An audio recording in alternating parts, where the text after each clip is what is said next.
دفعات قبل درباره تبیلا صحبت کردیم که چرا تبیلا انسان قبول نمیشه. یکی از علتهای اصلی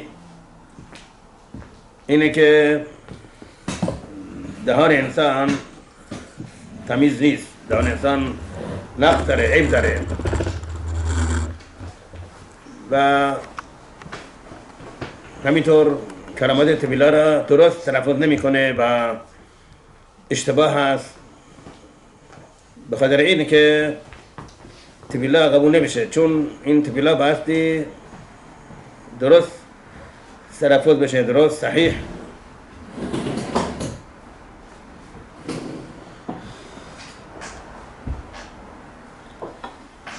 یکی از نکاتی که باید بهش توجه کرد اینه که کلماتی هستن که حرف آخر کلمه اول و حرف اول کلمه بعدی اینا یکی هستن. مثلا عشان تبدأ وفي يجد هي لديخ وفي آخر یود داره، یجد هم یود داره، بعد بین اینها یه فاصله باشه. وفي يجد هي لديخ، ولی اگر فاصله نباشه وفي يجد میشه یک کلمه. وفي يجد یعنی چه؟ وفي يجد وفي يجد.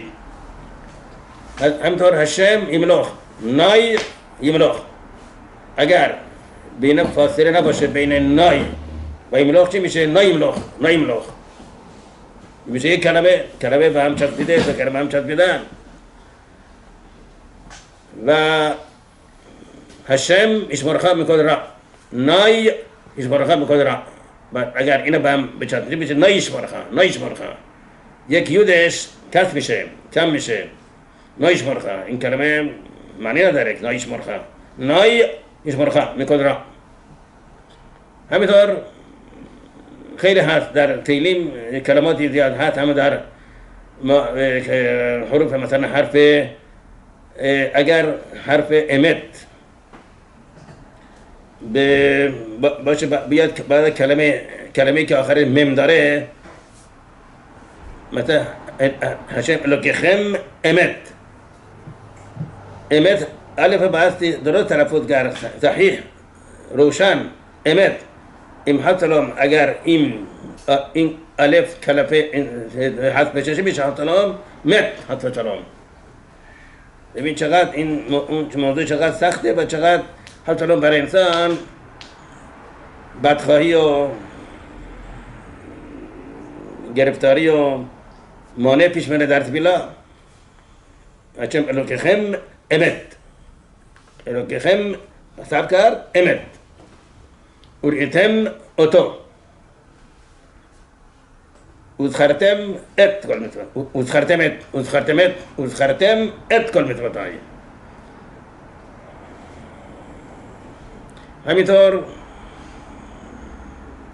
در غریت شما همینطور پتیل اکناف پتیل دخیلد، کناف پتیل دخیلد. اگر اینا درست تلفظ نکنیم و به هم چسبیم کناف پتیل این مثل اینکه یک کلمه شه به هم میچسبه به هم.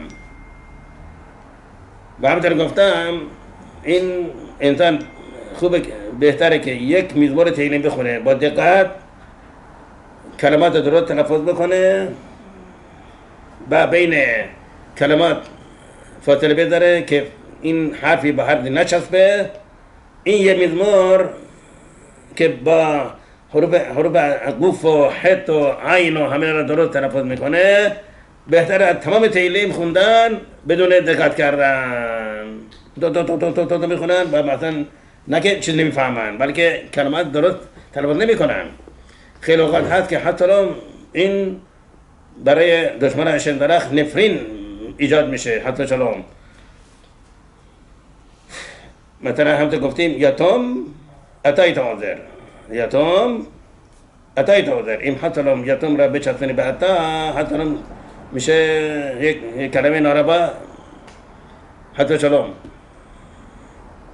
و از بین رشایم هشم، بعد بین هشم رشایم باید فاصله باشه.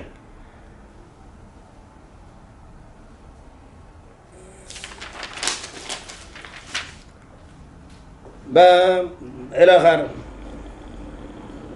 كلمات كلمات زيادة هستن که باید بین معمولا همیشه باید دقت کرد که بین اسم هشم و کلمه ناروا فاصله باشه که این نشد فهم. میخبر با علیم هشم، این علیم یعنی چی؟ بتها.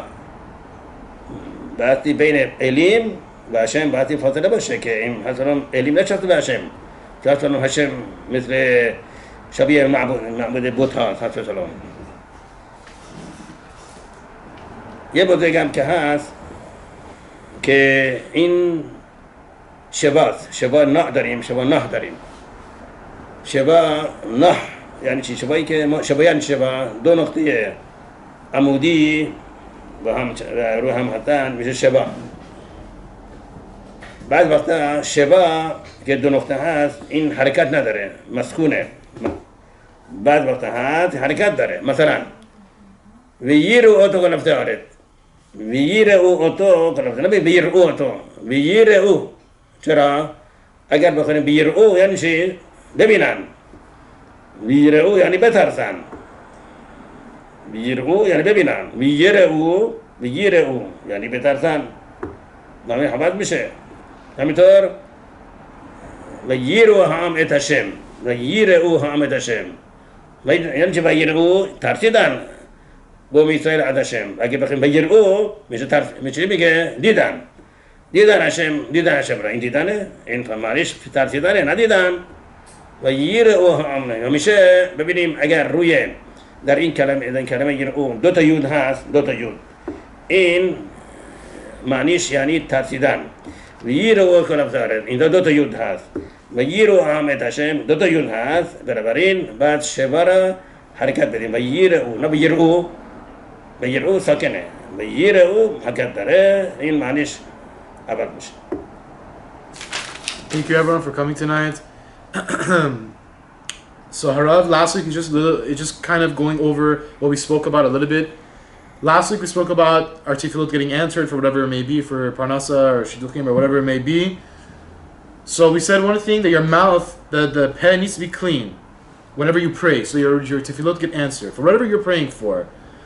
Also, we said that it's very important to make the correct pronunciations of the words, or else it could prevent our tefillot from getting answered. For example, we said about pronouncing the word the kuf instead of kuf. We said ayin, how to pronounce het instead of chet, gimel, and the ghe if it doesn't have the dot, the dagash in the middle.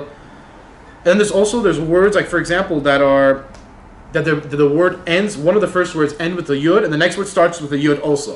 And if you don't put a pause in between, it's kind of as if you're sticking the words together. It doesn't really mean anything. Like ufi, Hashem says ufi yagid. If you don't say ufi, pause, then yagid, it sounds like ufi yagid. It sounds like one word. People who are in a rush normally, or they don't pay attention to, it just kind of comes into one split of a word. Or Hashem yimloch, space. Or anytime you say Hashem's name, after you want to say the word Ra, you always have to say Hashem, and then wait, and then say Ra. Also, I was just giving a few examples so we understand when it changes the words without putting a pause. Whenever you say Hashem Elokechem Emet, if we don't say Hashem Elokechem and then wait and then say Emet, it can Chas Shalom say Hashem, Chas Shalom Met. It means Chas Shalom something bad. So this could bring a lot of problems to our tefillot, which prevents us from getting answered, whether it be shidduchim, parnasa, whatever it is that we spoke about.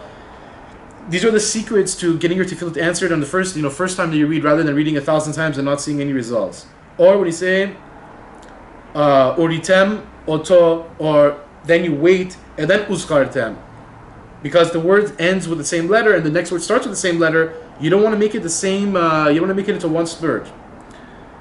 Or hakanaf pitil, so kanaf then pitil. Also, Harav said this before last week. Just going over it. Saying one mizmor of Tehillim correctly with the kuf, het, ayin is better than reading the entire Tehillim and not making sure that you pronounce the correct letters. One mizmor is more important in Tehillim than reading the entire one mizmor of reading the Tehillim correctly with the correct pronunciations rather than speeding through the entire Tehillim and reading the entire book. That's how much of a difference that it makes. So anytime that we want to say, you know, like I said a little bit before, you want to say like Hashem's name after Rasha, or like for example, you want to say Yatom Ata. Yatom, then you wait, then Ata. Or you want to say like Rasha'im, then you stop, then you say Hashem. You don't say Rasha'im Hashem. Chas v'shalom. Or Micha Mocha, Elim Hashem. Elim, it means Avodah Zarah. Elim is idols. So you don't want to say Chas v'shalom Hashem is like the idols, Chas v'shalom.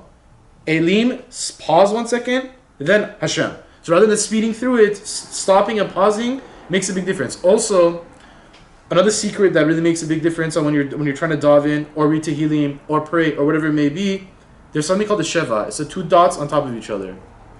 Sometimes in the most of the Sidurim, when they're bold, you stress out that letter on that word more versus when they're not bold. So for example, when we say Lamatseah, it says at the end Veyida'u. Veyida'u is because it has a Sheva underneath the word. Sheba. If it didn't have that, then it'd be Veyiru. And then it changes the word. So when we say Veyida'u means that they were scared. Veyida'u means to see. So by pronouncing the word correctly, it changes the word. So when we say Veyida'u Hashem Veyiru Ha'am et Hashem, it means that the Jews were scared of Hashem. If we say Veyiru Ha'am et Hashem, it means that the Jews saw Hashem. So whenever there's 2 yuds there in that word Veyida'u, that means scared. It doesn't mean to see. So that's why it also has a Shavah. So that's why we stretch out the word a little bit more and we pronounce it Veyida'u rather than Veyida'u. Over here, it changes the word and changes the meaning of the word.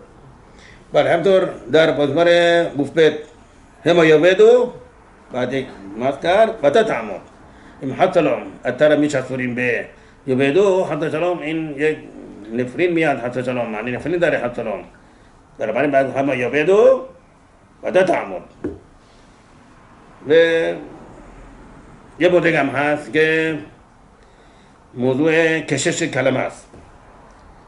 ما میدونیم که در لشون خودش میل را داریم، میل ال داریم. میل ال یعنی چی؟ یعنی ما میدونیم سیلاب یعنی چی؟ سیلاب یعنی هر حرفی که با حرکت باشه میشه سیلاب. مثلا مادر این کلمه 2 سیلاب داره. ما در. آب 1 سیلابه. آب. و همینطور بیمارستان 4 تا. بیمارستان 4 سیلابه. در همینطور در نشون خودش هر حرفی که با کلمه با حرکت باشه این میشه یک حباره، یک سیلاب. مثلا مایم 2 سیلابه. مایم. ایشا 2 سیلابه. ایشا. ایش 1 سیلابه. چرا؟ فقط یک حرکت. 3 حرفه 1 سیلابه. ایش. اش 1 سیلابه. اناشیم 3 سیلابه. اناشیم 3 سیلابه. حالا میل ال یعنی چی؟ یعنی هر کلمه که کشش کلمه 1 سیلاب قبلی در سیلاب ما قبل آخر باشه این میشه میل ال. مثلا بگیریم کلمه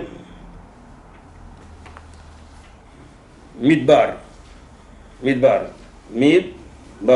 این کلمه کششش تو میم نیست. نمیگه میدبار. مثلا سلا این کششش توی سمخه. سلا غلطه.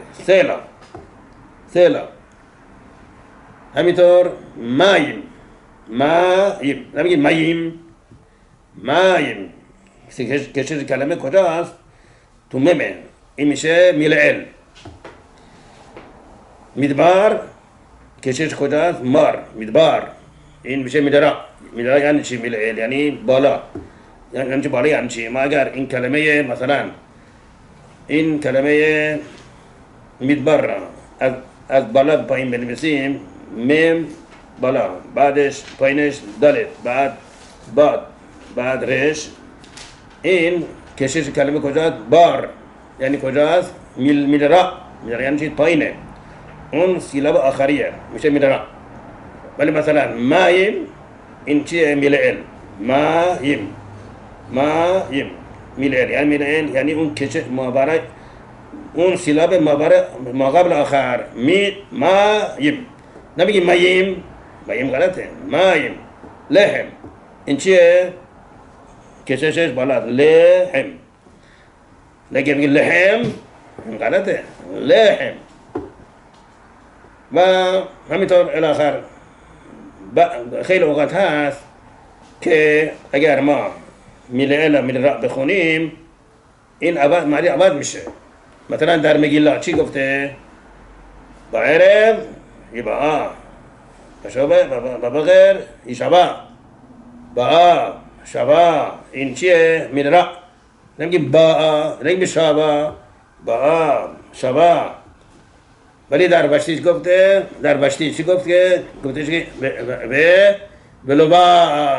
بلوبا این میشه میل ال معنی عوض میشه با یعنی گذشته ولی با حال شبا حال در حاله همینطور در تفیلا میخونیم کلو خلو رحمه حتی کلو خلو رحمه خلو این چیه میره معنی چیه تمام شدن ولی اگر که خالو این چیه میله معنی چی میشه اندازه گرفتن بعد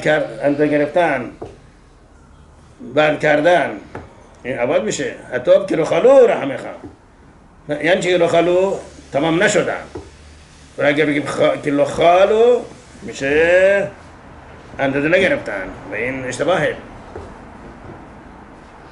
و همینطور هم در هر کلمه باستی ما به چی نگاه بکنیم در تیلیم که میخونیم نگاه کنیم که اون کدام در کدای کلمه اون طعم مقرا هست مثلا در تیلیم خیلی هست که مثلا خالو اگر باشه نگاه کنیم زیر لامد یا روی لامد یک علامت تعمیمه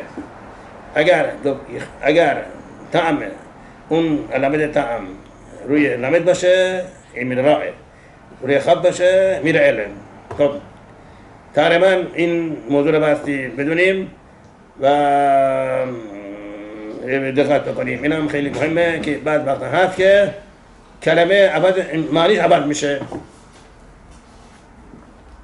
مثلا در مگیلا هدو اتکش هدو نه هدو یعنی چی؟ یعنی شد بگویید هدو یعنی هند هدو یعنی هند هدو یعنی شد بگویید اگر شریعتی بور بگه مهدو بگه مهدو غلط خونده مهدو یعنی هند مهدو یعنی شد بگویید هدو بعد بشه هدو یعنی هند این هدو ملعله یعنی طعمش کشش کجا هه مهدو ولی هدو ملرائه هدو یعنی شد بگویید. So Harab is trying to tell us the secrets about the words, about the pronunciations of the words. There's two different things. There's whenever pronouncing the to continue actually to add to one thing they were saying before, it's Hama Yavedu, then we say Ata. Okay. So also Harab is telling us now a little bit about the secrets about the pronunciations of the words. There's two different ways of saying it. There's you know how we have syllables in English, like we want to say like I don't know, anything that has a syllable. My name, Avidan, that's 3 syllables, or whatever. So in Lashon HaKodesh, we also have that. Harab is saying, like in Farsi, for example, the word ma'dad means mom. It's 2 syllables, ma, then dad. Or ab just means water. Water for, ab was 1. Or bimarestan, which means hospital in Farsi. That has 4 syllables. So in Lashon HaKodesh, we also have the same thing. Like for example, Ma'yim, that's 2. Ma'yim. Or Isha, that's 2. Or Ish is just 1 syllable. or anashim. That's 3. Anyways, so there's 2 different things. There's milael in Lashon HaKodesh and milah, I believe, right? milael and milah.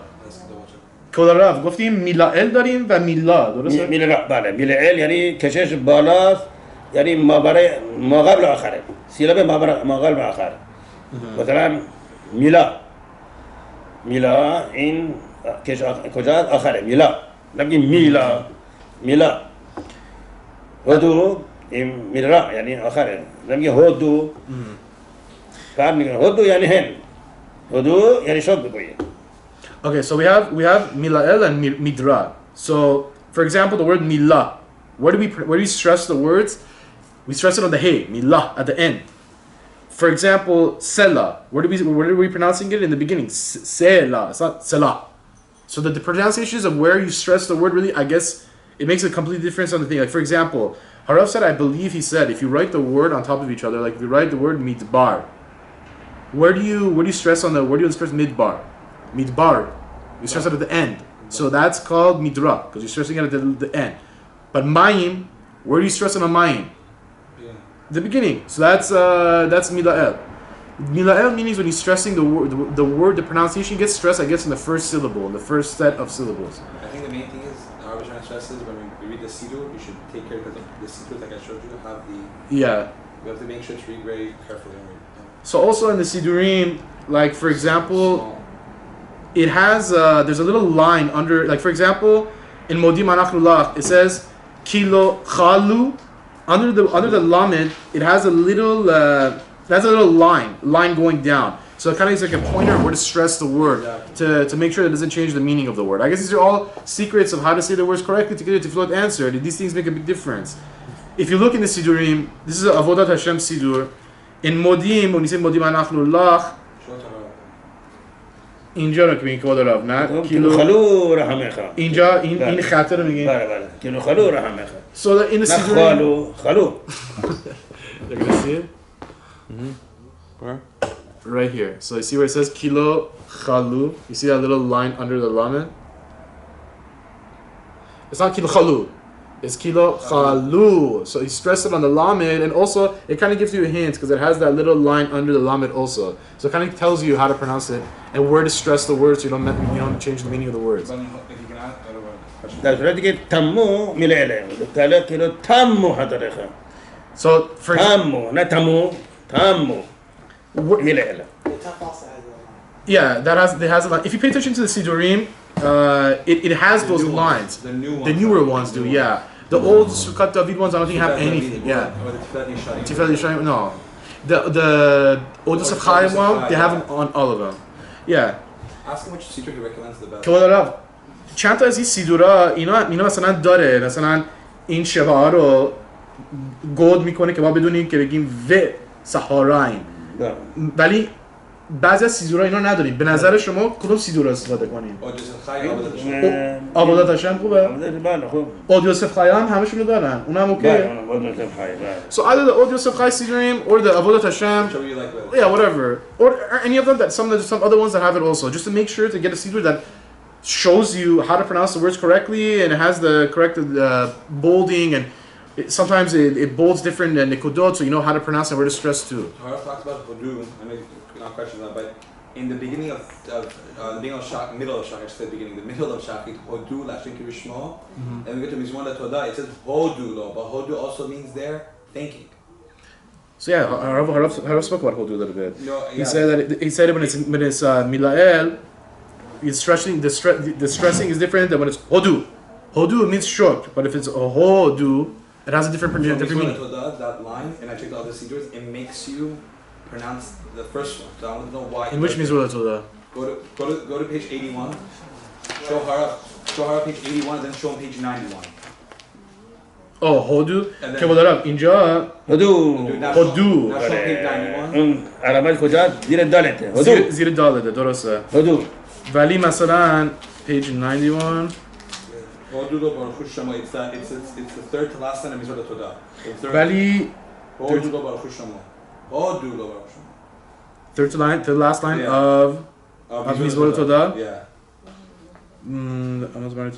ولی اینجا هودوله درسته چون که این علامت زیر هیه هودولو اینم یک مبحث مخصوصیه این میشه اسمش میده نسوق احور این یه مبحث مفصلیه بعد So Harav is trying to say, if you look at I'm using Avodat Hashem Siddur, so it's getting a little, I'm trying to make it easy, but I'm trying to make it as least confusing as possible. If you look at, for example, if you're looking at the Avodat Hashem Siddurim on page 81, where it says Hodul Hashem, Qiru Vishmo, it, under the Dalit, it has that little line going down. So it's not Hodu, it's Hodu. Hodu Hashem. Wow. That's crazy. It makes a difference. But it's the same word. It's the same word, but the stressing is on different letters. For example, in the other place that we showed you guys, on Mizmor LaTodah Ha'irul Hashem, towards the end of it, Hodu Baruch Shemo, the pronunciation is on Hodu Lo Baruch Shemo. But for example, on Hodu Hashem Qiru B'Shmo, the stressing is on the dalet. It's Hodu La Hashem Qiru, for example. Anyways, Harav is trying to say that if you don't pay attention to these things, it changes the meaning of the words. Harav is going into the details of what it is. There's mila'el and there's midra. Mila'el means you write the words on top of each other. The stress is in the first syllable. And mila'el means either in the middle or towards the end. So, Harav gave a couple different examples of ba'ah. That's midra, it's towards the el. The stress is on the ah at the end. And there's sha'va. That's towards the end also. So that's mila'el. That's mila'el. That's midra, and then there's velo va'a, which is in the beginning, which means past. But if you say va'a, it means now the present. It changes the meaning of the words. So when reading Tehillim, we have to be very careful to make sure that we pronounce the words correctly if we want our Tehillim to get anywhere, to get answered. The secrets are these little pronunciations actually make a big difference rather than just reading without paying attention. And in the Siddur we showed you. And the two different hodus, yeah, correct. Harav is going to go into it.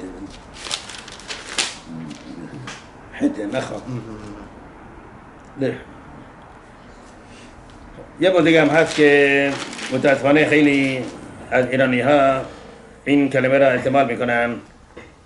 این کلمه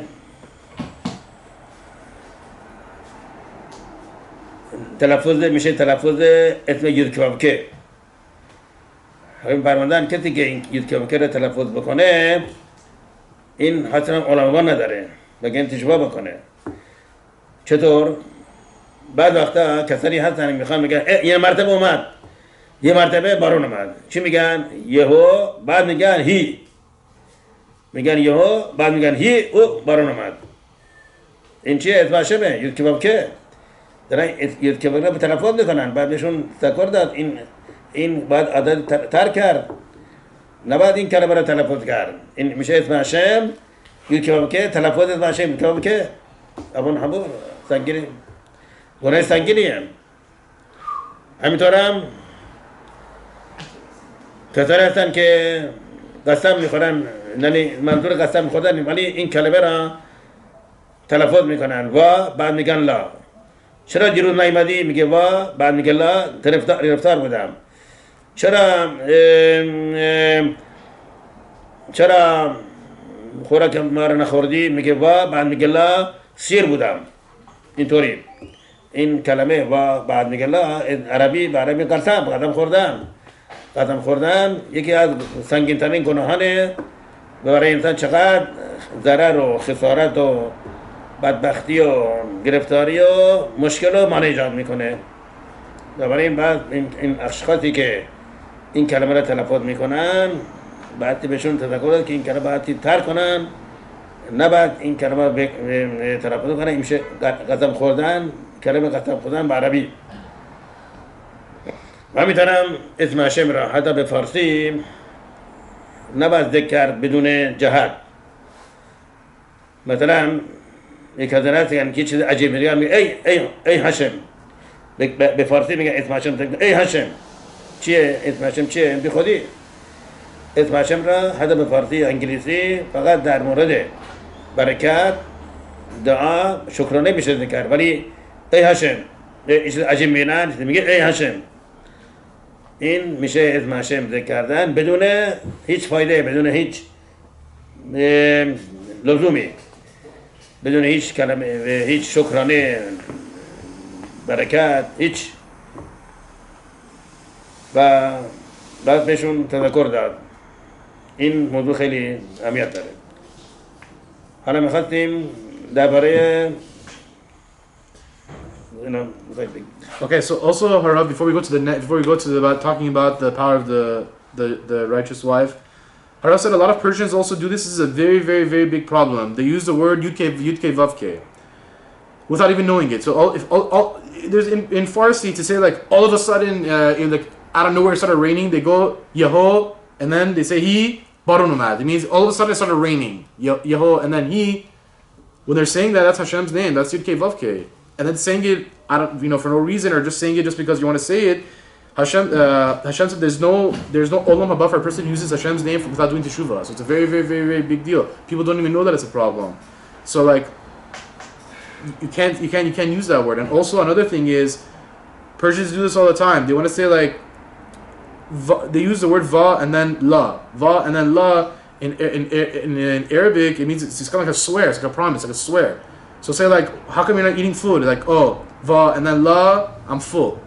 Or, how come you didn't come to my house? Like, and the person responds, va, and then la, get iftar budam. Or I was just busy.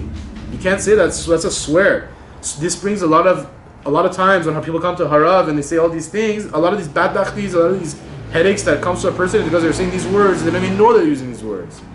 So, also, when Persians all of a sudden they do this also, sometimes they get shocked, they say ya, and then say Hashem's name straight out, and say as a sense of like, oh my, like wow, what just happened? Yeah, they say how, yeah. You want to sit down like, yeah. So the lead has to be careful about his chal, and then afterwards da. No. Like they say like the word ado, and then they use. He was saying that even Hashem's name in Farsi chal, and then afterwards da. که بالا گفتیم کلمه به فارسی مثلا خو بعدش بگیم دا اونم مشکله در مورد برکت هشم تو سلامتی بده مجاز هشم شک که ما را زنده نگه داشت این مجازه هشم شک که ما از مرض شفا دگردیم مجازه اینا شکر برکت. What are you saying? Like praise and brachot. هشم به شما سلامتی بده مجازه. That's fine to say. امید به هشم مجازه امید به هشم این کلمه بی خودی نیست امید به هشم. But just to see the expression a chol, probably not because you're not using it as a blessing. It's a common Persian expression. Yeah, no, it brings problems. ما چون درباره ازدواج صحبت کردیم خیلی مهمه که توضیح بدیم چرا اینقدر در دوره آخر طلاق زیاد شده. آیا در 100 سال پیش در ایران مثل این سالها طلاق بود؟ 100 سال پیش اینقدر طلاق پیدا میشد، این همه طلاق میگرفتن، طلاق میدادن. 100 سال پیش نه. بپرسید از مادر بزرگها و از پدر بزرگها ببینید آیا در همدان، در کاشان، در اصفهان، در شیراز این همه طلاق بود؟ نه. چطور شده که در این ایام طلاق زیاد شده؟ علت چیه؟ چند علت داره. یک علت به خاطر اینکه در قدیم زندگی سخت بود.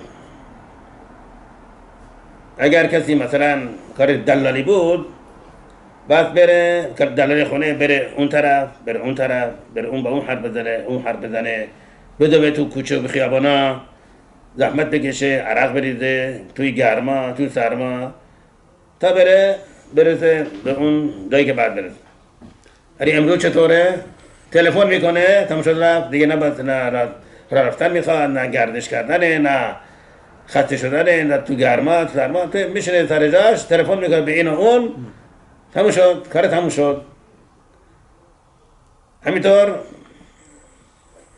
در خانواده کدبانو میخواست لباس به چکار میکرد صبح زود بلند میشد و از چاه آب میکشید و این آب میذارد توی یک ظرف یه سماوری یا یه ظرف دیگه مسی میذاره روی آتش تا این بجوشه و بعد با این آب داغ بریده توی یک تشت دیگه و ظرف بشوره و لباس بشوره. او لباس شدن با دست چقدر بعد بچه بماله توی دست 2 ساعت 3 تا همینطور بماله تا این همه این لباس رو بشوره و تمیز بکنه. بعد اینا برند کنه بده روی تناب خوش بکنه تا شب اینا آماده بشن. چقدر زحمت، چقدر خستگی، چقدر رنج. خب ولی در این صورت اگر مرد شوهر خانواده یک مثلا دیر میکرد یا چیزی میگفت که نباشه، اینقدر اینا خسته بودن که اصلا به این اصلا توجه نمیکردن. اصلا گفت نگفتن این همه خستگی و این همه زحمت اینا دیگه این کمی دور اومده، این کمی خسته شد، این کمی حرف زیادی زد و اینا دیگه اصلا این اصلا برای محسوس نبود اصلا. برعکس مرد خانواده میاد ساعت 5 بعد از ظهر، ساعت 7 شب، به یک چای میاره و زنش چای میاره، به دنیا بهش داده چای. بعد این همه خستگی، این همه زحمت، این همه دوندگی، چای میخوره مثل که گن ادن بهش داده. بنابراین هیچ طلاق پیدا نمیشد که همیشه هم مرد خانواده زن راضی بود، زنم از مرد راضی بود. هیچ وقت هیچ حرفی نمیتونه باعث نمیشد که به هم دعواشون بشه. یکی از دیگری خوشش میومد، راضی بود. و اگر هم اشتباه میکرد این همه زحمت و این همه سختی بود که دیگه این اشتباهیتون گم میشد، اصلا توجه نمیکرد، محسوس نبود. این بود که زندگی خوش بود، شادی بود، آدم راضی بودن و طلاق پیدا نمیشد. ولی امروزه چی شده؟ زندگی آسان. بنابراین یه مرتبه اگر این زن یه کاری بکنه ناروا، شوهر میگه این کارو کردی، چرا این کارو کردی؟ برای چی مگه تو اشتباه کردی؟ چرا این حرف زدی؟ چرا این کارو کردی؟ این از این بعدش میاد دعوا و ماروا، جنگ و دیگه میرسه به طلاق. چرا؟ چون زندگی آسان شده، یک اشتباهی، یک حرف زیادی محسوسه، به فوری برمیخوره، فوری عصبانی ایجاد میشه، فوری ناراضی ایجاد میشه. بنابراین این همه زندگی ماشینی و تلفنی و اینها زندگی آسان کرده، ولی طلاق را زیاد کرده. طلاق زیاد شده. زندگی خیلی از زندگی آدم میپاشه. برای چی؟ برای اینکه زندگی آسان شده و یه اشتباهی، یه چیزی کوچکی بیاد خیلی این طرف را از کل در میاره. چرا اینطور کردی؟ چرا این کار کردی؟ چرا این حرف زدی؟ چرا این دعوا این در میده، اینم میذاره، میرم طلاق میگه، آدم جدا میشن. در قدیم زندگی سخت بود و این اصلا توجه نمیشد به چیزای اشتباهات. حالا بنابراین بخاطر اینه، حالا چاره چیه؟ چاره اینه که انسان برای خودش سختی مصنوعی درست کنه. یعنی چی؟ یعنی زندگی رو سخت بکنه. چطور یعنی چی؟ سوار ماشین نشه، با الاغ بره، با اسب بره، با چی؟ یعنی پیاده بره. یعنی چی؟ شب به جای برق شب روشن بکنه، با چراغ نفتی رو چیز بخونه، میخواد لباس بشوره، بعد بره آب گرم میکنه روی آتش، هیزم بیاره، این کاره میکنه. یعنی چی سخت بشه؟ سخت شدن یعنی چی؟ یعنی انسان اگر طبق تو رفتار بکنه، طبق اخلاق رفتار بکنه، خیلی براش محدودیت ایجاد. محدودیت یعنی چی؟ این کار نکن، اون کار نکن، این اسوره، این مجاز نیست، این خوردن اسوره. این انسان در فشار میاد، فشار ایجاد میشه. دیگه به حرفای زن اگر دیگه توجه نمیکنه. اینقدر در سختی و در فشار هست، اگر زن چیزی حرف بزنه اصلا براش مهم نیست. بنابراین اونایی که مذهبی نیستن، میزان طلاق خیلی بیشتر از اونایی که مذهبی هستن. چرا؟ اونایی که مذهبی هستن زندگی سخته، زندگی محدودیت زیاد داره. شبات اون کار نکن، اون کار نکن، این داره نکن، این نرو، ماشین خراب نشو، اینا سوره، اونا سوره، دست نزن. در موقعی که اثر دست بزنن، این کار نکنه، اون کار نکنه، اونجا نرو، اینجا نرو، او چقدر زندگی سخت میشه. در عوض زندگی طلاق کم میشه.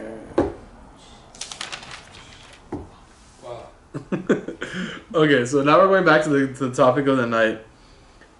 Harav is going to start speaking about the women of the house, the man of the house, what brings success. So Harav is starting off saying, why did divorce become so high in the past 100 years?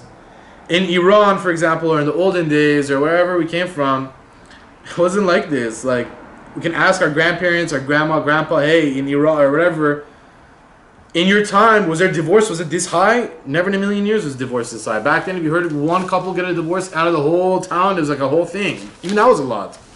But nowadays, in the olden days, what happened was life was very hard. Example, like if you wanted to send a message to someone, or like be a message or send a letter or something, some guy would have to go, you have to tell him the message, he would get on the horse or whatever, get in a car, drive around, go, deliver the message, come back, take the message. He was driving around the heat, sun, back in the day, cars were uncomfortable. It's very hard.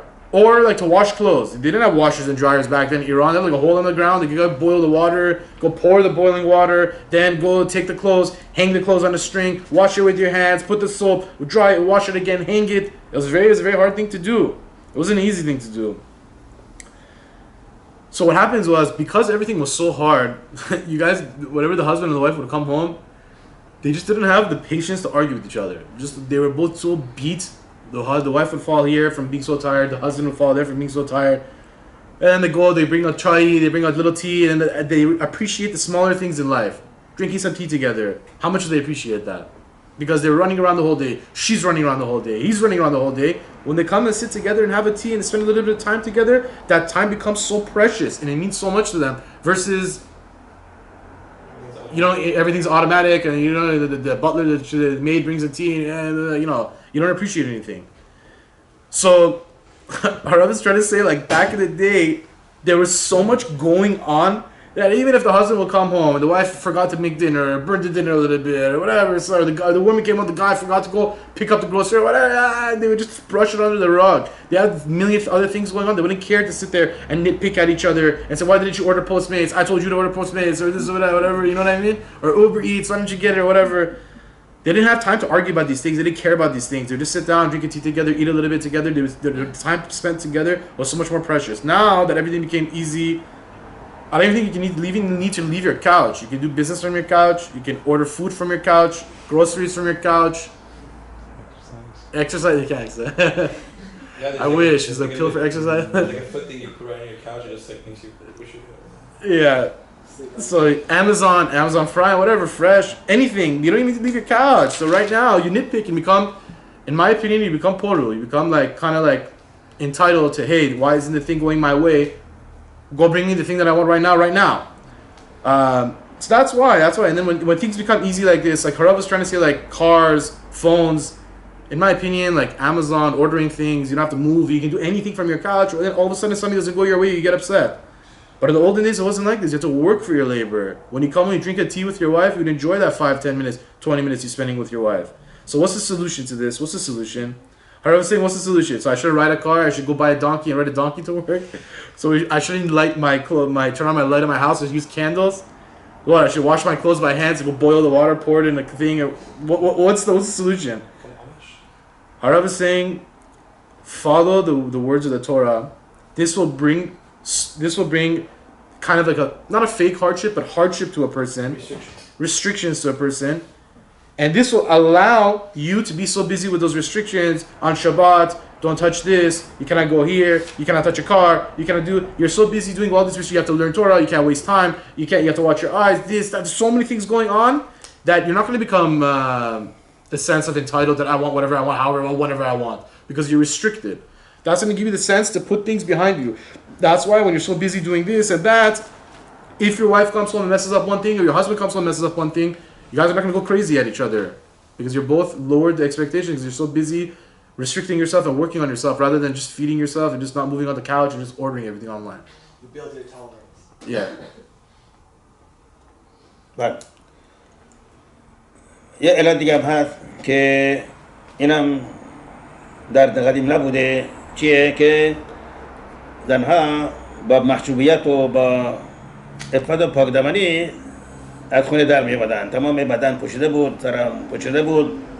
حتی اونایی که مثلا 150 سال پیش، 200 سال پیش همه زنها وقتی از خونه می آمدن چارقد داشتن، صورت همه مقدارم می پوشوندن، لباسشون بلند بود، لباسشون فراخ بود، گشاد بود، طوری می پوشیدن که مردها را جری به تحریک نمی کردن که نگاه کنن، تحریک نمی کردن، نگاه نمی کردن و بنابراین هر کس به زن خود نگاه می کرد و در نظرش خوب در می آمد، زیبا در آمد. ولی حالا متاسفانه طوری از خانه بیان بیرون که این طرز لباس پوشیدن و پوشیدن سر چطور میشه مردم دیگر را جلب توجه میکنه، باعث میشه که اینها مردای دیگه بهشون نگاه کنن، طوری میشه جالب توجه لباس بشن، مردا به خودشون نگاه میکنن، این به این زن نگاه میکنه، اون زن میکنه، این که زن خودش در نظرش زشت در میاد، بی ترکیب در میاد، این که باید میشه بین اینها دعوا بشه، ناراض از این ناراض بشه، این از بهانه بگیره، اون بهانه بگیره، میرسه به طلاق. در قدیم هر زنی که از خارج در میومد طوری نباید اصلا جالب توجه نبود اصلا. بیان اصلا کسی که اصلا نمیخواد نگاه بکنه، چی نگاه کنه؟ چی؟ در توجه نیست. طرز لباس پوشیدن بسیار عفیفانه بود، به طور خیلی محجوبانه بود. این بوده که باعث شده طلاق زیاد بشه. بنابراین در خانواده های مذهبی متاسفانه هست، ولی نه به اندازه اونهایی که مذهبی نیستن. همینطور در گویم خیلی بیشتر از خانواده مذهبی در اسرائیل طلاق پیدا میشه. چرا؟ چون اینها موضوع لباس پوشیدن و جلب توجه کردن اصلا بهش اصلا مهم نیست. اینه که باید میشه هی مرتب زنای دیگه جلب توجه بکنن، زن خودشون در نظرشون زشت در بیاد، بی ترکی در بیاد. این بود که زیاد میشه به خاطر اینه. بنابراین این مراد کردن لباس پوشیدن محجوبانه در خیابان، پوشیدن سر به طور محجوبانه، نه با کلاهگیر بلکه با روسری، چقدر باعث میشه، باعث چقدر مانع میشه از ازدیاد طلاق ها. So Harav is trying to give us another reasons also about why divorce became so high these days. Another reason is that in the olden days, the women, whenever they would come out of the house, they would dress modestly, their hair would be covered. About 150, 200 years ago, they would wear long clothes, not tight, baggy, all that stuff. In a way where they wouldn't want to grab the guy's attention, to look at them. So that each guy would go and would look at his own wife and would only look at his own wife. And his wife would be so much more beautiful in his eyes rather than just running around all day and looking at everybody else's wife. But now it's the exact opposite. The way that they dress is in a way to get the other guys to look at them, and then the husband goes and looks at this guy's wife and looks at that girl and looks at this girl and look. What ends up happening is, I guess subconsciously he starts comparing and contrasting, and then he goes home and he starts getting to fight with his wife. Why is she more beautiful? Is he more beautiful? And it leads to all these problems. He starts fighting, she starts fighting, and then it ends up getting into divorce because there's so much back and forth. Back in the day, it wasn't like this. The guy would only look at his wife, and his wife would be the most beautiful thing in his eyes. He wouldn't go around all day looking at other people's wives for no reason. I was trying to say, yeah, in religious, we have some divorce too, but the goyim have a lot more divorce than us. Why? Because there's no restriction, there's no Torah. The guys go look all day without having any breaks on anything. They just look. And therefore they get sick of their wife. They're comparing their wife to what they're seeing in the streets, and they get into a fight and they get to divorce. Therefore, by covering, when a Jewish religious girl covers her hair, dresses modestly, covers her hair with a tichel, with a hair covering, not a wig, because a wig does the exact opposite. this brings so much more peace into the house and makes the guys so much more successful and the women so much more successful in their marriage and their parnasa and everything because the guy's only looking at his wife and his wife is beautiful in his eyes.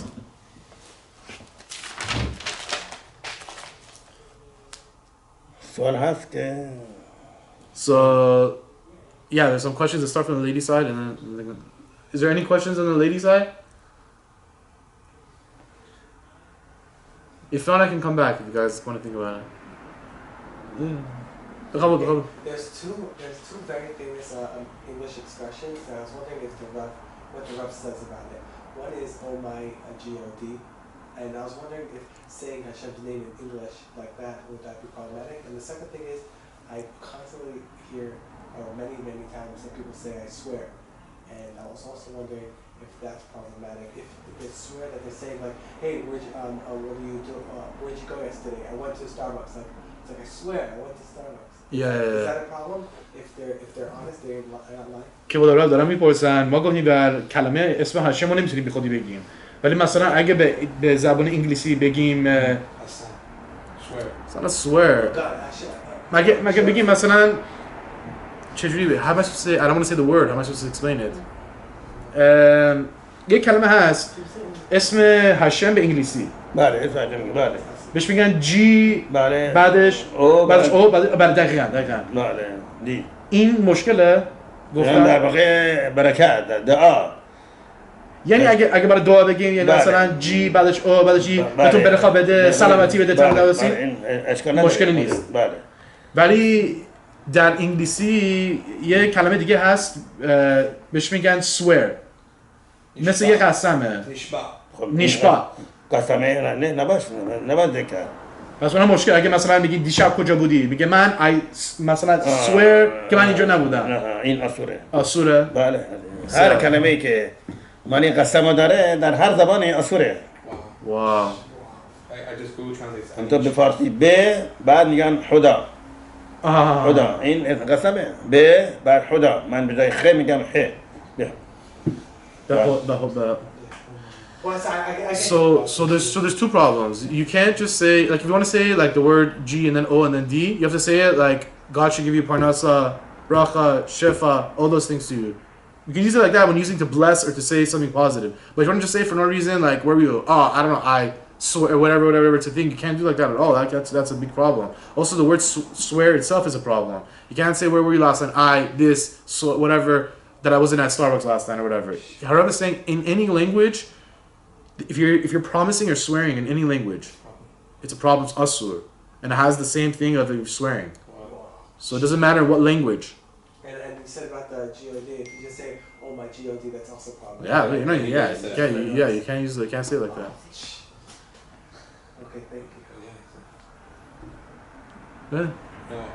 Obviously, it's logical. It makes more sense than Baruch Hashem say we only get married to one wife. Why does Hashem ban it? We see like there are many things that they had more than one wife. Yeah, obviously it's not even practical or logical to have more than one wife. But interesting fact that What happened is what happened that Hashem makes such a که بودارا دارم میپرسن مثلا داوید ملک چند تا زن داشت، شلومو ملک چند تا زن داشت، چرا الان حکم شد که فقط یه زن بیشتر نمیگیریم؟ چرا مثلا چرا خاخامی ما گزاره گذاشتن که چون دیدن که یک زن برای انسان مشکله که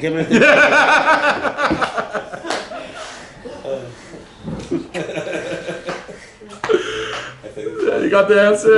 Yeah, logic. What is it, bro? You stuck in one. First fix. I love it. That was awesome. People even get divorced with one wife. He's saying you're stuck with one. You want to get another one? You first build on your relationship, have a lot of shalom bayit. Okay, then come back. One more question. I think Har was saying that because of the restrictions we have, it's like it causes us to keep the shalom bayit, I guess, like guys busy and stuff. Yeah. But there's a lot of issues where a lot of I think it has to do with like not being so like poru, like you appreciate life's value a lot more, yeah. But I feel like a lot of people like become very halachic, like they tell their wife, "Why'd you put this here? Why'd you do this? Why is it?" And then that causes a big friction. Like you're becoming like this like dictator, halachic dictator, and that destroys somebody, obviously. که دارن میگن گفتیم که ما سختی مصنوعی رو خودمون بذاریم، یعنی مصنوعی نه، یعنی سختی تورا رو خودمون بذاریم که زن و شوهرها با هم دیگه جنگ نکنن. ولی یه مشکل دیگه هست، میگن که بعضی موقعا شوهره انقدر مکپیت میشه اینو اینجا نذار، این گوشیه، این ماستیه، این چرا اینجا گذاشتی؟ نه نه اینطور نیست.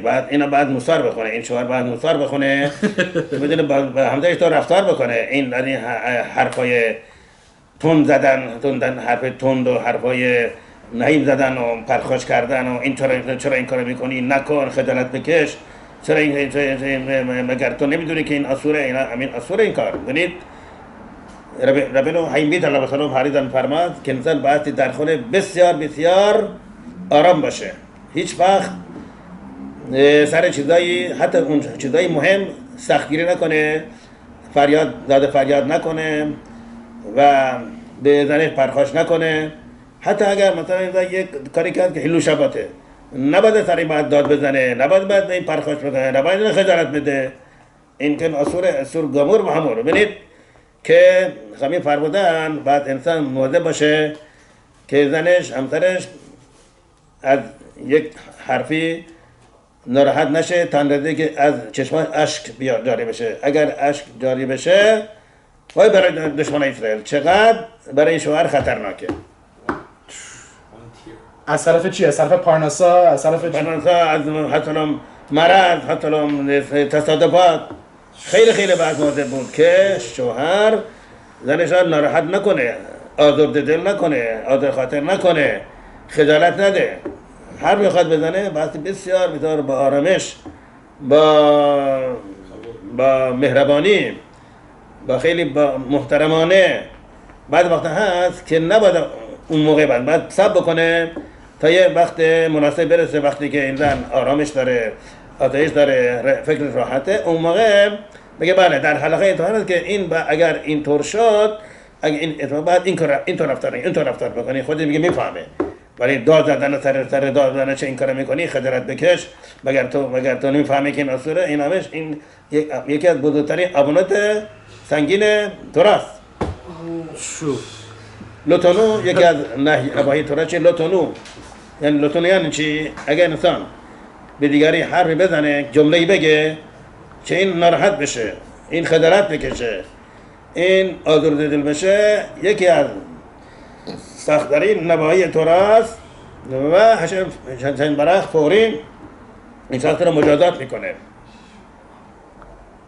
So the question was asked, we said that in order to avoid, to raise the success in the house, we said that Harav said, we spoke about tonight, to raise more, to start following the Torah more. Because when you're more restricted and you're working on this, you're working on yourself, you have to appreciate the little things more in life. But the question was, well, what if some people, they're so makpid, why'd you put this here? This is Chilul Shabbat, you can't do this is meat, this is dairy, whatever. So what if the husband goes crazy and starts doing all these kind of things? So the answer Harav is trying to say, it's the worst thing that you can do. It's absolutely asur. Harav said in the name of Rav Chaim Vital said in the name of Arizal that you have to be very, very, very careful how we speak to our wife at home, even to the point where we cannot yell at her, scream, say harsh words, words that are loud words, embarrass her, anything at home. The Chachamim said, woe to a person that yells or screams at his wife and makes one tear come down from her face. If one tear comes down from her face, Harav is specifically saying, say goodbye to your parnasa, chas shalom, for the goyim, get into car accidents, sicknesses, all these things come because you're yelling, you're screaming at your wife, and you're making her cry. You make her cry, you're gonna cry. You're gonna get me that. So don't make her cry. I'll send the source of that Gemara. It's a Gemara. If I don't know where it is.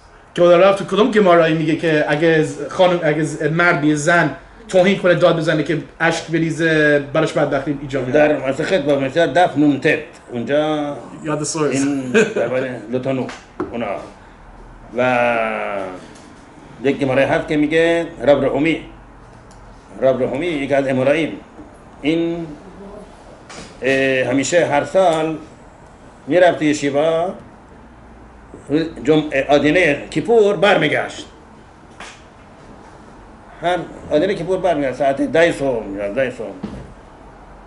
این یک سالی انقدر در آموختن تورا غرق شده بود که متوجه نبود که وقت داره گذشته، دیر شده بعد بره خونه. زن این رب رحومی منتظر میشه انتظار میکشه حالا میاد نیامد از فرط ناراحتی و دلواپسی و نگرانی اشک از چشمان خارج میشه اشک میریزه همون موقع رب رحمی از یک نردبانی از جای پله میره بالا این میشکنه میفته همونجا فوت میکنه خوب به خاطر چی؟ به خاطر اینکه باعث شده که این زنش اشک بریزه این چی بود؟ مگر این قصدن کرده بود؟ مگر این منظورش این بود که این همسر چشم اشک داری بشه مگر چی بود؟ من این کاری نکرده بود این از فرط تعمق در تورا دیگه متوجه بود که دیر شده بابا اینطور شد وای اگر این قصدن بیاد انسان زنش را ناراحت کنه گریه بکنه داری بکنه اشک بریزه چقدر بس از این مثلا بترسه از این Rosa, you should be scared out of your mind to make your wife cry. It's like you should be scared, your bones should shake. So Harab's quoting, he's quoting a Gemara where he speaks about Lot or Nu. He says you can't say harsh words or speak to someone in a way to make them sad. It's one of the biggest, and Harab said, by the way, you get punished right away for these kind of things. Hashem punishes right away for this. So he said that Rav Lahumi, I believe his name is Lahumi. It was Amora in the Gemara. Anyways, so I guess he would go into yeshiva, he would be studying all the time, and he would come back, I guess, on Erev Yom Kippur. So one year where he was just studying so much, he was so into the Torah, he didn't realize the time has passed, and his wife was waiting for him, looking at the clock, where is he? She started to get worried, she started to get so worried, that one little tear came down her eye. When the one little tear came down her eye, this Rav went on a ladder. That exact moment that her tear came down her eye, the ladder broke, he fell down and he died. Because his wife cried. He was learning. And he was learning the whole time. The reason he didn't even realize the time was because he was learning. It's not like he was doing anything. So I was saying, what did he do? He was learning Torah. What was he doing? He was playing basketball. He was at work, this, that. No, he was learning Torah. He didn't realize. He said, this is the whole point. You should be very, very scared to make your wife even one little tear come down her face for no reason. So too, yelling at her on purpose and going crazy over things that don't make a difference in life. Even things as Harav said, even she does Mechalal Shabbat. Sometimes what you have to do is wait and not say anything then. And whenever your wife is in a better mood, the kids aren't going crazy, the food is ready or whatever, then say, the halacha is, it says that you can't do this. You don't say that right then and go crazy and break things. Or else your bones should be scared. البته این حد داره مثلا اگر زنش بگه بریم اون عروسی در اون عروسی زنهای با لباسای خیلی زننده میان هم میرقصن اگر بریم خیلی از تو راضی میشم اگر نریم میشم گریه میکنم گریه بکنه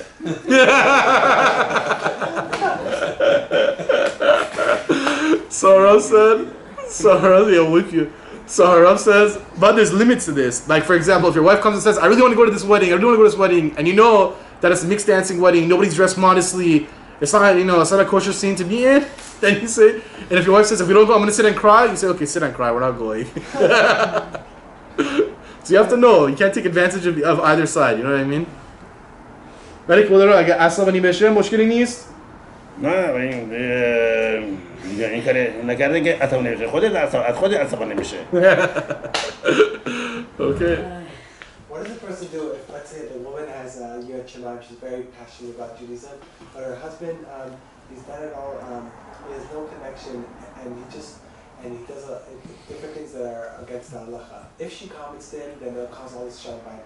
But if she doesn't say anything, he's just going to continue doing. So what's the answer? How does a person deal with such a husband, or the other way around, the husband's religious, the wife is not connected? What does he do? If he doesn't say anything, then she just, دارم میپرسن اگه مثلا یه زن و شوهر مرد خیلی مذهبیه امونا داره زنم مذهبیه ولی البته بعضی موقع کاری میکنه که مثلا نمیدونم تلویزیون میبینه یا مثلا اینجور چیزا اگه مرد بره به زنه بگه شاید ناراحت بشه عصبانی بشه اینطور اونطور بگه چرا به من میگی ولم کن من میخوام برم نگاه کنم بس بعد در این موضوع بعد چیکار کرد که به در این موارد باستی این مرد با زن بشینه هر روزی یک ربع ساعت 20 دقیقه کتاب موسار بخونه مثلا درباره تلویزیون چرا بده چی میشه مگر چه اگر انسان به این تماشا بکنه بعد بخونه بعد بره مثلا در کتاب پلویت مثلا اونجا درباره همنشینی با اشخاص ناروا، اشخاص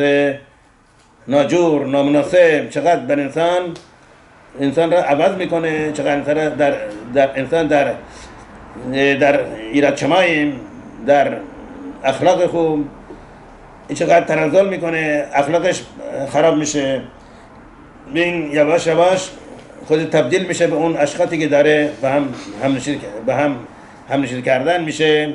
همینطور هم تلویزیون اینا در تلویزیون کی هستن اونجا؟ صدیقیم کدوشی مونه میان اونجا کی هستن؟ گوییم گویات تمهیم تمهات. خب این اثر میکنه این وقتی انسان اینا میبینه یواش یواش افکارش تبدیل میشه افکار اونا.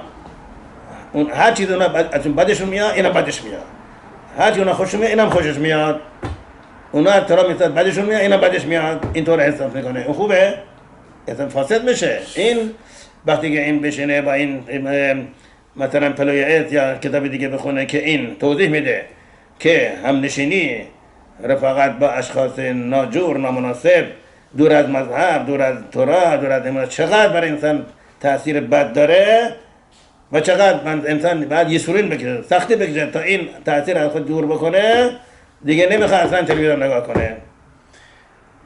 آدم باید چیکار کنه اگه یه دوست داره دوستش نه مذهب نه کاشر نه شبات هیچی نگه نمیداره؟ بله. نباید باش بره و بیاد خیلی؟ خب این اگر میخواد بره باهاش صحبت کنه که بیاد برای توضیح بده تورا یعنی چی، امانت یعنی چی، این اگه قبول نکنه، اگه اینا رو قبول کنه هیچی با نباید بهش اگه طرف عصبانی بشه چی؟ هیچی اصلا بشه.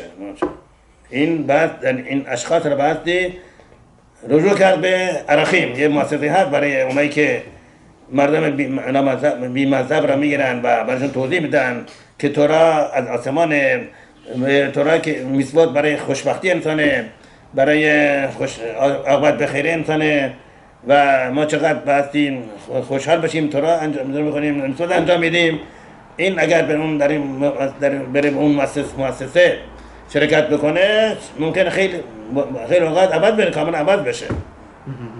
ولی اگر بره با این شخص بشینه ساعتها صحبت بکنه با از این صحبت کنه از اون صحبت کنه از اون این چی میشه؟ خودش هم یواش میشه مثل اون، یواش همون کاری هر کاری که اون میکنه میخواد بکنه و یواش تنزل میکنه میره پایین. So the original question was asked, what do you do, like, how do you basically say, like, if a husband or a wife, for example, one of them is religious, one of them isn't as much, how do you tell, like, the other one what to do in a way where she doesn't get upset? We spoke about crying, all those things, how bad it is. So I said, listen, you gotta, sit down, learn some musar together. For example, I use the example of TV. I couldn't think of anything else, just TV. Where, let's say, for example, the husband's more religious, but the wife still watches TV, what do you do? So I said, take a book, like musar, like Pele sit down and read. They have it in English. They have it in all languages. Not all languages. They have English, Hebrew, I think there's a few languages they have. Anyways, you sit down and you learn it. And basically, you learn about why is it so bad. Harav is saying, learn the section where it says not to sit with people, goyim and goyot. Why? Because the more you sit with them, the more you're going to start, eventually, your atmosphere has an effect on you. Your surroundings have an effect on you. So when you watch, who's on TV, Harav is saying?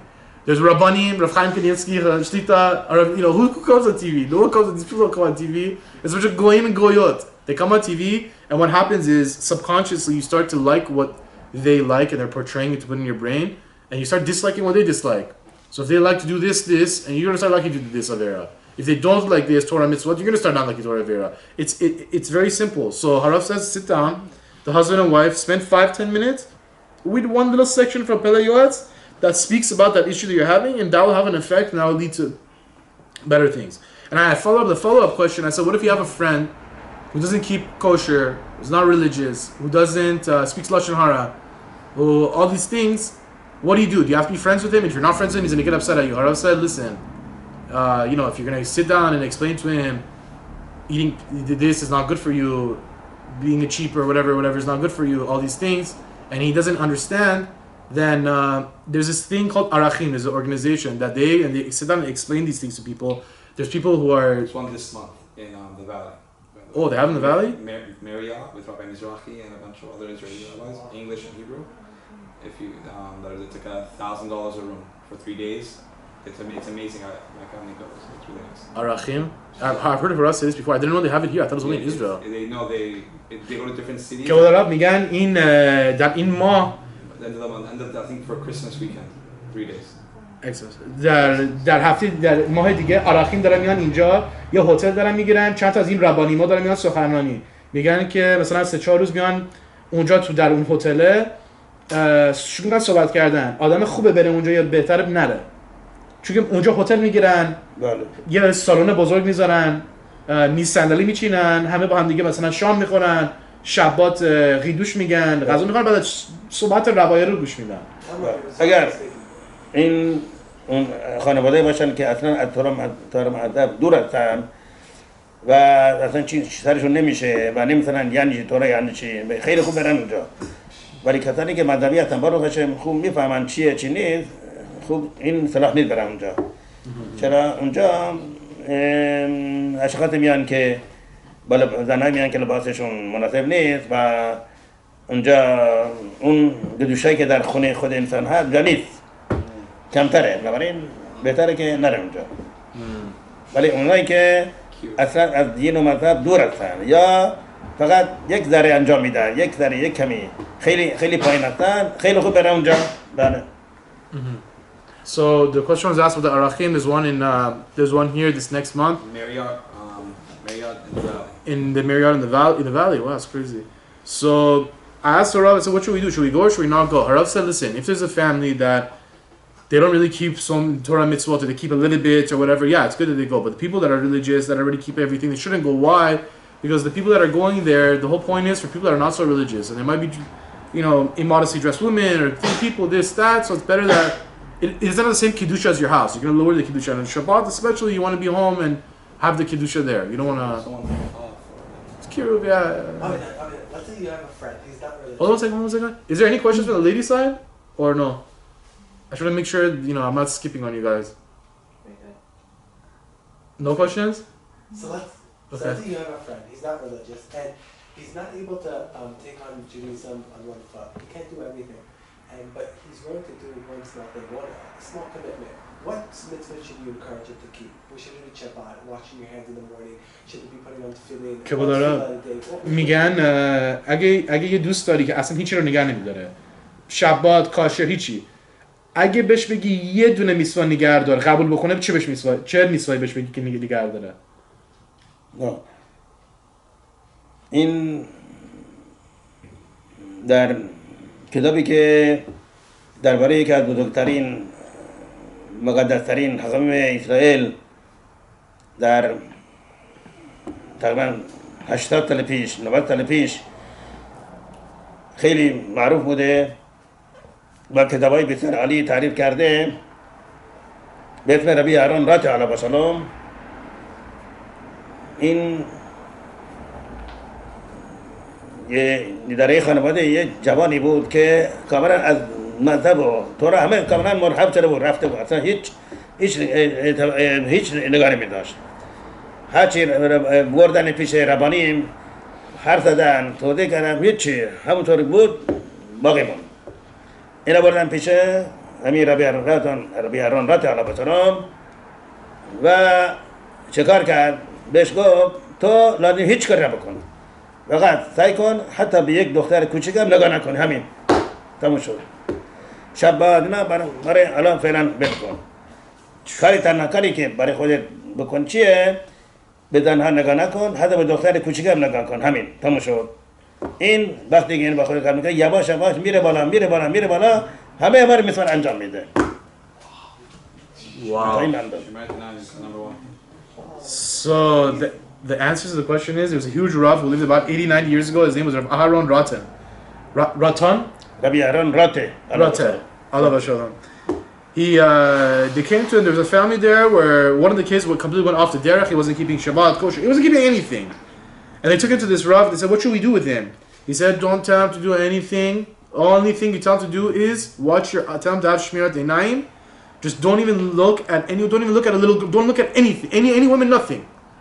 Shabbat, kosher, okay, you want to break it? No problem. It's a problem, but whatever. So fine, he does it, and slowly but surely his kedusha went up so high that he eventually started keeping everything just because he started having shmirat einayim. Serious? Yeah.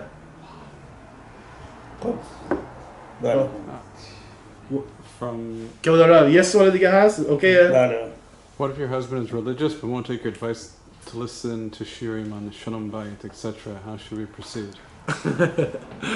Kevod Arav میگن یه کسی پشت کامپیوتر داره میپرسه که اگر شوهر یکی از اینا مذهبیه ولی وقتی زنش میگه برو شیور شالام بایت رو نگاه کن قبول نمیکنه نمیخواد نگاه کنه بعد در موضوع چیکار کنه که شوهر رو بهش بگه که هر چی خواهش میکنه شوهر قبول نمیکنه بعد چیکار بکنه خب بعد این آیا رابی هست یک شخصیتی هست که به این نفوذ داشته باشه و بتونه بهش تاثیر بکنه هست کسی بگه اون باید صحبت کنه و اینا So Harav said تشویق کنه بره به شالوم بایت بله So Harav is saying that person should find like a Rav that both the husband and wife are cool with, and they should go to that Rav, and the Rav should kind of give like musar chizuk to the husband to go ahead and start watching and the shiurim and so on and so forth. It could be like a mediator. You shouldn't be any fighting. Is what Harav was trying to say. Last question. What about for a girl? Let's say, for example, a girl's religious and she has a friend that's not religious and she wants to encourage her to keep one mitzvah. What is that one mitzvah that a person challenge? که Rav سوال آخرین بدون جر گفتیم که اگه یه مرد یه دوست داره که فقط یه میسو بهش انجام اگه گفت یه میسو من قبول میکنم بهش گفتیم شمیرات اینایمو قبول کن اگه برعکس یه دختر یه دوست داره اون دوسته بهش میگه من حاضرم یه میسو رو نگردانم چی نگردانم به اون بچه بگه به اون بچه بگین لباس محجوبانه پوشه همین لباس محجوبانه پوشه این خودش اینم یواش یواش اینم میبره بالا So he said basically tell her to just dress modestly and that slowly but surely will raise so much kedusha that it will raise her up and she'll eventually start giving everything. اگر برای سخته یواش شروع کنه پله پله And if it's hard, start slowly but slowly, just little bit by little. But that will make her go up in kedusha like crazy. Thank you so much. Wow. Hazaku Baruch. Thank you, Alida, for a beautiful share. Oh yeah, کود را لطفاً یه برخا برای کهال. آره میشه برای خدا نکردیم برای هم زنگ یا برای ما درام متبرم یا درام درام برای خانم درام درام برای کل قال قدرت اون جمله